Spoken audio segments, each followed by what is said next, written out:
welcome to you all, to everybody, from my family and indeed friends of mine who, if there is a difference between friends and family, I'm bugging if I can see the difference. Now, I was just trying to think of a closing line today, but also was thinking of an opening line, and Paul gave me an opening line or two, and I've considered it, and I thought, well, if I told it as a joke, half of you would think it's bloody funny, and the other half would just be horrified. And my mother-in-law would never speak to me again. So here goes.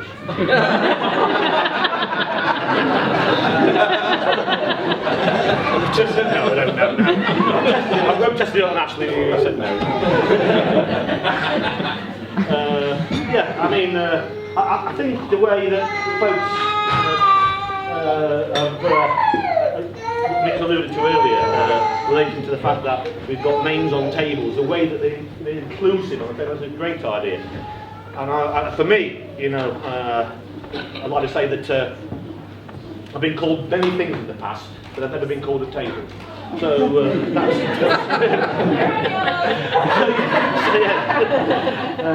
so yes, and what I would say is that the one thing that I take some advice from Emma, just about 1:15 today. She says, whatever you say during this speech, don't embarrass me, because you've got a tendency to do that. So I'll try and not do that, but I'll avoid that. But what I will say is that my speech will be about two things. It'll be about loss and gain. Okay? In terms of started yet? Yes, now warming up. Loss. Okay, when I think of Emma, I think of loss. For instance, when I was about 13 or 14 years old, I gave her the house key for the first time because I was working elsewhere. By Friday the first week, I got a phone call saying, I've lost the key. So I said, well, don't worry, because you can go round to Richard next door, who he's got a spare key. Oh, okay. But I thought to myself, you know, that's okay, but Richard works shifts. So on that basis, it could be that when she next loses the key, because she's not likely to happen, what I'll do is I'll buy a spare key. So I bought the spare key, and where do we put it? Put it under the brick at the back of the house. Well, 2 weeks later, I got another phone call. Lost the key. Oh, have you got the spare key? Yes, I have. Right, that's fine. So we can manage that. Then another 2 weeks later, maybe 2 weeks later, I've lost the key again. Well, okay, so you'll need another spare key. Well, it went on like this for a while. And then she rang me up, and then I said to her, okay, what's happened this time? So I've lost the key. So, okay, right, so what we're going to do now is I want you to go and get the spare key. So that's lost too. So when was that lost? 2 weeks ago. Okay, right, well, can you go down to Richard's and get the key? He said, no, I can't, that's the key I've lost. I lost the original about 4 weeks ago. So this went on, and then it stopped. And I thought, good, the issues of loss have now stopped. Except, of course, it didn't. I'll give you a diary. 2007, Blackpool. Rachel's end weekend. Within 5 minutes of getting there, Dad, I've lost £100. It's been stolen, and everything else which went with that wallet, purse went stolen. 2008, Mansfield. Down O'Neill's at some public house of ill repute, brown leather jacket. 2009, Mansfield. What have you lost this time? Camera. Okay, right. 2010, Nottingham, 1:45 in the morning. I've lost that phone. Well, that phone which we got all the bloody bling on it. Yes. Because they said, yes, it's right. Can you come and pick me up? No, I can't. I've got enough on. But this so far so good. It's just been a local phenomenon. It went global the next time. 2011, New York City. Okay. On the way back from a week's holiday, which Fiona and I and Emma went to, back in the airport, Newark, New York, and I'm not sure.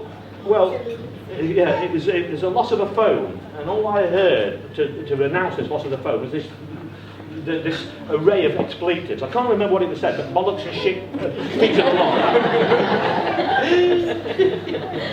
And sorry, and we realised that basically she'd got out this New York taxi to get to the airport, and the phone was still with the New York taxi.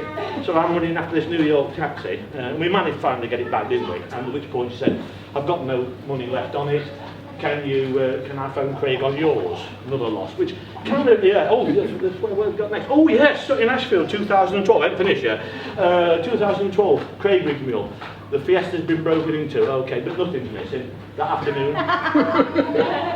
the Marc Jacobs bag, which we'd gone all around New York City for, had gone missing. Dave, what about the O2? Which, oh, I've got 3 to 8 minutes, you know, giving it a highlight. So you can see, occasionally, the media come to me and say, BBC, we've heard that the crime rate is going down, Dr. Walsh, and can you explain it? And I say, yeah. I said, he's explained, well, so why? Emma stays in now.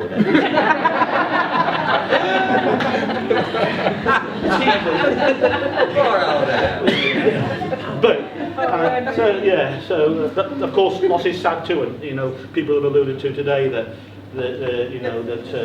Emma's mother and Emma's Auntie Sue were both sadly missed, and you know, that creates the impression that loss is sad too. But notwithstanding that, the fact is that the other theme I'm going to talk to you about is gain. What have I gained? I've gained a closeness of a relationship with Emma, which probably wouldn't have happened. And I have to say, the other year, she took me to where she worked, where she still does. And I have to say, the natural care and compassion and selflessness which she exhibited towards these people who she interacts with every day was quite humbling, to say the least, and made me today something else which I gained, to be the very proud man that I am today, probably the most proud that I've ever been, and certainly probably the most proud in Britain, and it really is a good day. But of course, I like to think, and I'm making this massive assumption now, that we all get something from the experience, from taking part in this experience. And, you know, we're going to have a good time, good night, great time. And so let's gain something, let's have a good time. And if I may, can I do a toast? Can I give a toast to two people, because of course Craig's here as well. And I've seen these two people, and I will say that from my experience of my marriage, what I gained from that, these two people have got the opportunity to do the same. So let's give a toast to the bride and groom, if we may. Well,